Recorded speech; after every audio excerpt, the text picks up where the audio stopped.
What's going on, everyone? Welcome to your 26th Java tutorial, and in this tutorial I'm going to be building a random number generator. We're going to be importing that from a class, and I'm going to be showing you how you can use random number generators to, you guessed it, generate random numbers. So let's go ahead and pretend we were building a program so we could roll a dice, and whatever the outcome of the dice, it just outputted on our screen. So whenever we want to use random numbers, we need to import something like we did scanner, but this one is called random. So go ahead, put import java util, and the name for this is random. Ugh, got smoker's cough or something. So let's go ahead and import random, and now just like the scanner, we need to make an object for it. So I'm going to name mine dice. You can name yours whatever you want, and of course that's equal to new, not random with empty parameters. So now that we got our dice object, we can use random numbers. So the other thing we need is a temporary variable called number. It doesn't need to be called number, but I'm going to call it number, and this is going to store the number that outputs on the dice. So for example, it's going to store 1 to 6 depending on what number you roll. So I just don't want to roll the dice once, I want to roll it 10 times. So for that, I'm going to need a for loop. So let's go ahead and put for int counter. Let's start it at 1. Let's say while counter is less than or equal to 10, and let's increment it by 1. So now we have a loop that's executing 10 times. So now we got to give it some instruction. Well, since number doesn't have a value yet, let's go ahead and give it a value. Now, what you would usually do is use your object like this, number equals dice, and then put your dot separator next int because you're getting an integer, and then type in how many options you want it to have. And since a dice has options 1 to 6, I'm going to go ahead and put 6 right there. Now, this would work right here, and let me show you guys what this does. Let's just go ahead and system out print line. And this is gonna work fine, so you can pay attention to this number plus, and we don't need that other one right there.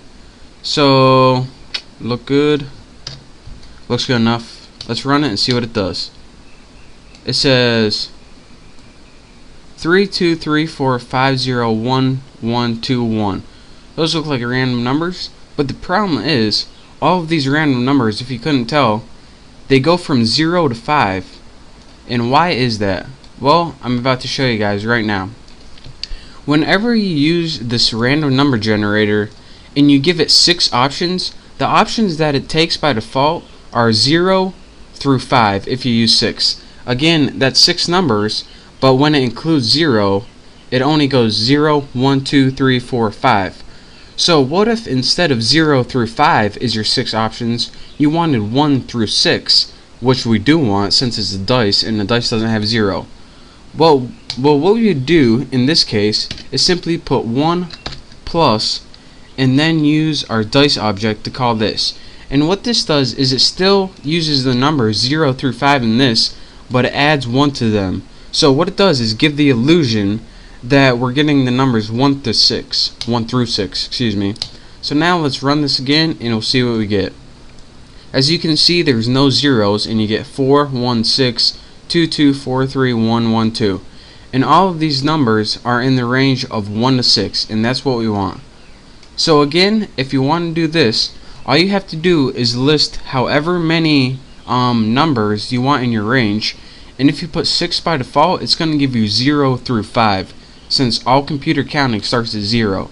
But if we want the numbers 1 to 6, we have to add this little 1 addition sign, and that takes 0 through 5 and adds 1 to them, or increments them over, pushes them all over by 1. So instead of 0 through 5, you get 1 to 6. So that's your quick tutorial on how to import the random class, how to make a random object called dice, and how to use that dice object to go fetch random numbers for you, and also how to add 1 to give yourself kind of a starting point. So that's how in slot machines or any program that uses random numbers that they make that. And we'll be doing some more complex things with this, but for now I just wanted to give you guys the core basics of a random number generator, and that's this. So thank you guys for watching. Copy this code and play around with it, and soon enough you'll be experts at it, I promise. So again, thank you guys for watching. Don't forget to subscribe to my channel, and I'll see you next tutorial.